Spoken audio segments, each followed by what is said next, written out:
Hi, I'm Phil Yates and this is Wayne Turner. Yep. We're going to be talking about North Africa, the new mid-war compilation.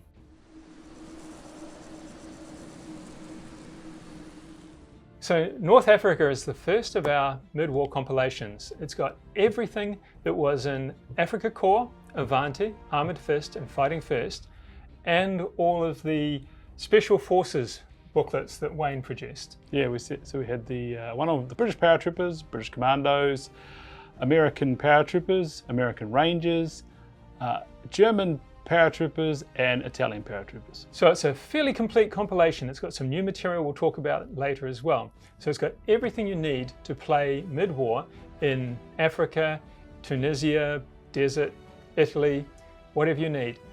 And it's fully compatible with not only the old mid-war books for Africa, but also the old Eastern Front books if you want to mix and match.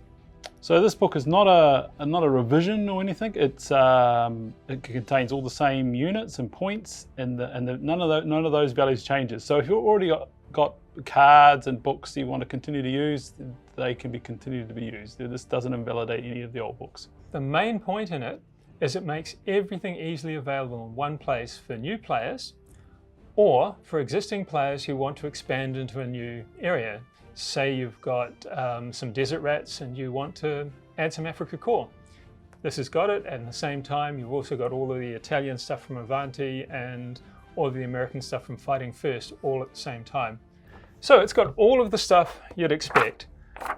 If we go through Africa Corps section, all the special rules, all the history that we previously had, know your panzers, formation diagram, and all of the standard formations that you'd expect to see, the Panzer III Tank Company, Panzer IV Tank Company and so forth. At the back we have the painting guide and a lovely catalogue showing all of the models that you can buy and all of the new boxes and things that are coming out soon. The Italians, again, all their history integrates nicely with the German one. If you read all the histories in this book together, you'll get a very good view of what was happening at the time. The Avanti Force, and a tank company with the M1340s and the Semaventes, and so on with the others. The Armoured Fist has still got your Crusaders, your Shermans, your Grants, Rifle Company, parachute riflemen, Churchills, oh yes, painting guide with Churchills. Lovely catalogue again. And the Americans, again, everything you'd expect to see. So the M4 Sherman Tank Platoon, Armoured Rifle Company, etc. As well as all the things you'd expect from these books, them being basically a compilation of our previous books, there's also a bunch of new things. There are new formations as well as new units and teams that you can field. These are a variety of things that maybe didn't make it in the book the first time round, such as the Bison and Diana and things like that. Or they are some what-if vehicles that may have seen service but didn't actually. So if we look at the Germans first, we've got the 15cm Bison self-propelled infantry gun. It's a wonderful little thing, a stretched and widened Panzer II chassis with a 15cm gun stuck on it. So it's sort of like a mobile version of the Lorraine Schlepper artillery piece you're familiar with, but it's got the capability of firing on the move, so much better for infantry support, not quite such a heavy gun for artillery. And your Panzer Grenadiers can take that as support, or anybody can, but particularly the Panzer Grenadiers. So the next one we've got in the book there is the Tiger P. Now they designed two types of Tigers initially, Porsche's one, the P, and Henschel's one, the one that was actually made. The reason that Porsche's one was so interesting, it was petrol electric. So it was air-cooled petrol engine driving electric transmission. And they thought that would be great for the desert. No water in the radiators and so forth. Very efficient. Unfortunately, it had a few technical problems. So that's what delayed Tigers getting to the desert. They had to re-equip all of the units that were supposed to be equipped with Porsche's Tiger with the Henschel. But we've put the Porsche Tiger in here and you can use it in your games. It's very similar to the Henschel Tiger, as it's supposed to have the same armor and armament. It's just got slightly different movement characteristics and a few other trivial differences that just make it an interesting model and a little different on the table. As I mentioned earlier, another vehicle added to the book is the Diana, which is a It's a kind of weird Marder. It's a half track that's had a captured Russian 7.6 centimeter gun mounted on it in a sort of over cab high superstructure, and they were built and sent to North Africa to fight. Yeah. They were using basically the same round as the PaK-40 to fire out of this captured gun, so they were still knocking out British tanks quite easily. Yep, and to go with those, the other item that was in the old 90th light box is in there, the 7.62 centimeter PaK, which is a Russian gun rebored to fire German ammunition, and you can replace your 5 centimeter anti-tank guns in your infantry units with that for a little more punch, although it's a bit bigger gun than the old 5 centimeter, so a bit harder to hide. So for the Italians, we've got a variety of interesting things. We've got a whole new tank company for them. So the Italians were always just a little bit behind the ball when it came to their tank designs.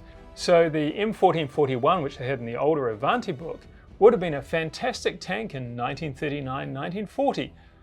Unfortunately, by 1942-1943, it's a little long in the tooth. But they had a tank they planned for 1940 that was going to be nearly the equivalent of a Sherman. It took until late 1943 to actually get into action, but we've brought it into the desert as well, the P2640 and the long-barreled Semaventi to match it. So this gives the Italians something close to a Sherman and something close to a German Stug as their new tanks, and you can field a whole company of them, just like you can with the standard M1441 and the standard Semaventi. The last thing we've got for the Italians is something that older gamers might remember in our earlier foray into this. The Italians mounted a 90mm on the same tank chassis. It's a rather weird looking beast with the gun mounted at the back and the crew standing on the back of on the ground behind, and that's the Semaventi 90. So we've added that into the book as well, so you can either field it in the desert in place of your 90mm, or you can use it for playing games set in Sicily. So to move along now to the British, and there's a few new and interesting things in the British. They were experimenting with all sorts of unusual ideas, which the British normally do with all sorts of tank designs. But in this case, it's the Churchill 3-inch gun carrier. And this is a Churchill tank with a superstructure mounting a long 3-inch gun in it. And basically it kind of acts a bit like a late war Firefly. You add it to your Churchill Squadron, or troop. Oh, it's actually added to the troop. Yeah. And then it'll give you a little bit of extra anti-tank punch over the top of the 6-pounder. Yeah, so 2 or 3 Churchills and a 3-inch, and the Tigers start looking a lot less worrying. So what's the anti-tank on that thing? 11 from memory. Okay.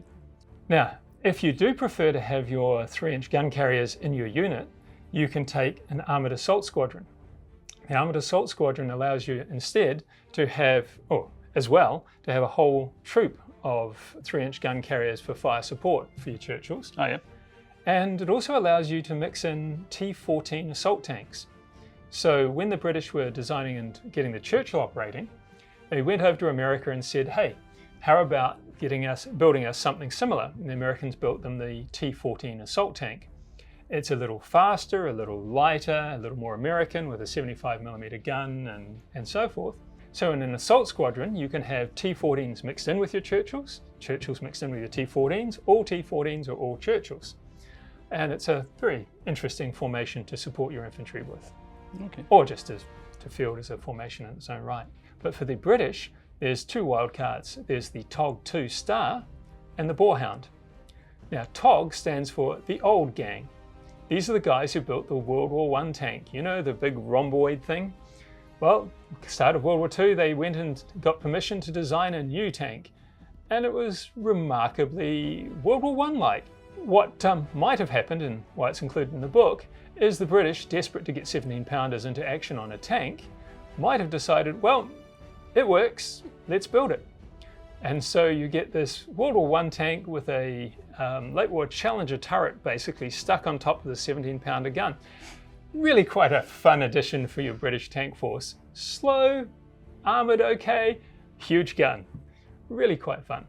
Talking of huge guns, the Boarhound armoured car, the British attempt to get an 8-wheeled armoured car, they got the Americans to design it, and it weighs almost as much as a Sherman tank.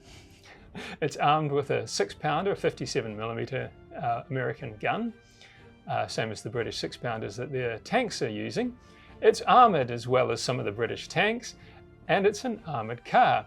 So the Americans don't miss out on all this fun and exciting new experimental equipment. We have the M27 Medium Tank Company. Now the M27 is basically designed as a replacement for the Sherman. It's got very similar suspension, and it's got a larger turret that handles the 76mm gun, so it gives it a little bit more punch. You can take a full tank company of these with 17 tanks, I think. Yep, full 17 tanks. Although, given it's got a 76mm gun and some decent might army, be a bit expensive, yeah. Yes. So maybe not a full 17, but you can get a reasonable number. And it's got good punch with the 76mm gun, and it's also got a bit more armour than a normal Sherman, so it's got 7 frontal armour. Quite a nice little beast. The Americans get another 2 tanks. The next one is the T-14 assault tank, which we mentioned in the British section. The Americans were looking at it as well, thinking they'd need an assault tank. So we've allowed you to field it the same way. You can field it mixed in with your Shermans with 1 per platoon. But basically you're trying to use the mistaken target rule to get the hits on this heavily armoured tank so that your Shermans are a little more protected. You can also just field whole platoons of them in your Sherman company. Or if you want, you can go the other way around and field Shermans in your T-14 company or an entire T-14 company. Again, that might be a little bit too far for your points budget, but they're really, really cool tank. The other American tank is the M6 heavy tank.